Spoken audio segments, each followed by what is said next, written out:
bayon sang Northern Negros, nagatintog ang isa ka lugar nga puno sang kasaysayan, ang Cadiz City. Kilala sa madamong ang huli, may naswagon niya merkado kag matudtuod niya katawhan. Ang ngalan niya Cadiz halin sa Caris, Espanya.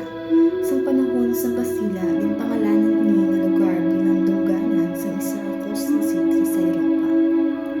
Halin sa isa ka baryo sang Sagal, sang 1878 naging banwa ini. Kag sang Hulyo 4, 1967, nanging syudad nga may kaugalingon nga tindog kag katawhay.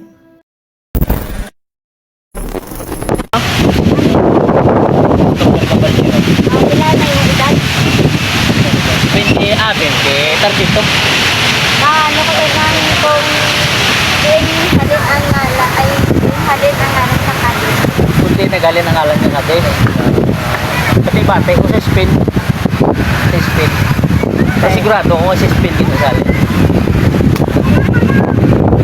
Pero hindi lang kasaysayan ang ginasaligan sa Cadiz City. Kada Enero, ang kalsada nagadagsa sa mga katawhan, kasadyahan kag pagtuo. Ini ang Ginagsa Festival. Halin sa pulong nga dagsa nga buot silingon pag-abot sa kadam-an. Isa ini ka selebrasyon para kay Senior Santo Niño. Kag isa man kasimbolo sa kultura kag paglaom sa mga kadisnon.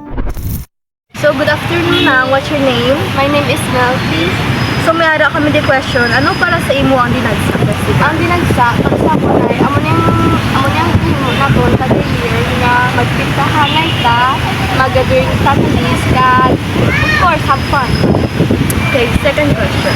Anong ang ginahulat mo kada Dinagsa? Ang ginahulat ko, kada Dinagsa, ay magpintahan ita tanan, kag magsinadyahan. Okay, third question. May special memory ka ba lang hindi mo malimtan sa Dinagsa Festival? Oo, like upod mo mga friends mo, mga family mo, and of course, taking pictures with memories. Pag fourth question, anong kahulugan sang lamhitanay para sa imo?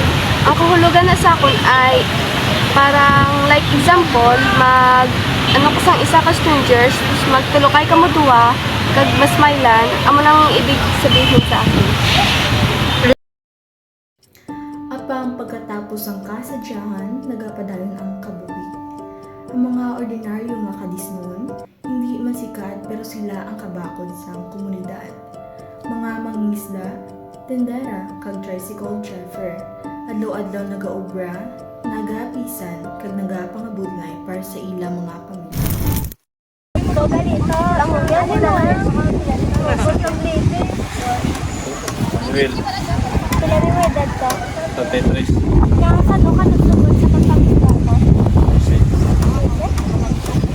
Saan ano ang nagtulog sa imo nga magpagpita? Hindi ko naman na-eskwila ka ng isda. Ikan bala sa imo pamilya ang imo natunan? Oo. Din ka masamiri nagapangisda to? Sa Masbate. So, ano ang mga pinakadako nga problema nga imo ginaatubang bilang isa ka mangingisda?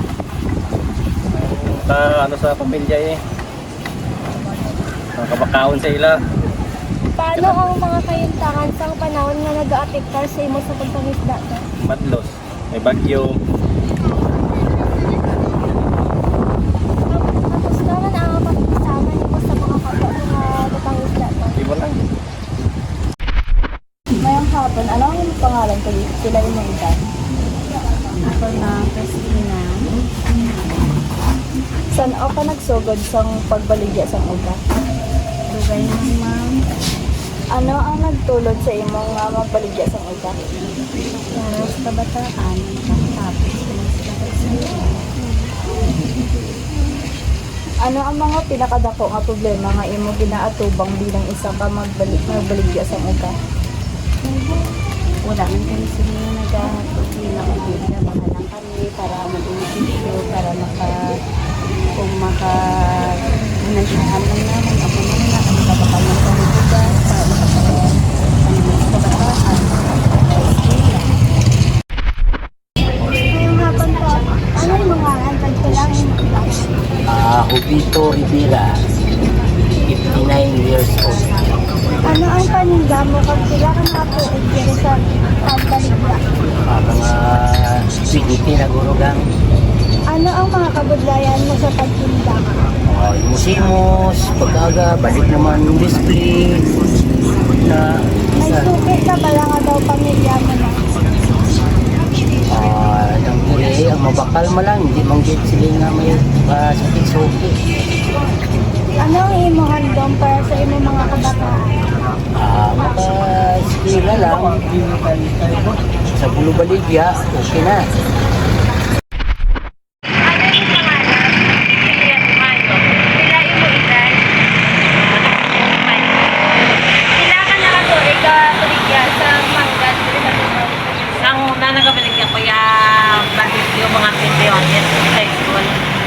Ako mga 3 years ko lang ako siguro nagbalik yung mangga. Pila inyo mabinta sa isa kadlaw? Dire why man ka pa rin pag kami arang baka kung saan dito nagbakan. Sapat ba na inyo binta para sa inyo pang mga buhi sa adlaw? Isa, ay ang hapon na kita, may bukas naman sa nagadaan, patsutan, at pang ano-ano. Ano ang pangalan mo na? Dito siya labay. Sila ka na katuig ka Baligya. 10 years. Ano ang kabudayan sa mo pagbaligya? Ulaw kong tao. May suki ka dire na bakal. Isa damo man dire ka bakal. Hindi lang kasaysayan o konsilibasyon. Ang kadis amo ang mga tao. Sa tagsa ka paningkamot, sa tagsa ka ngisi, sa tagsa ka halong sampalan.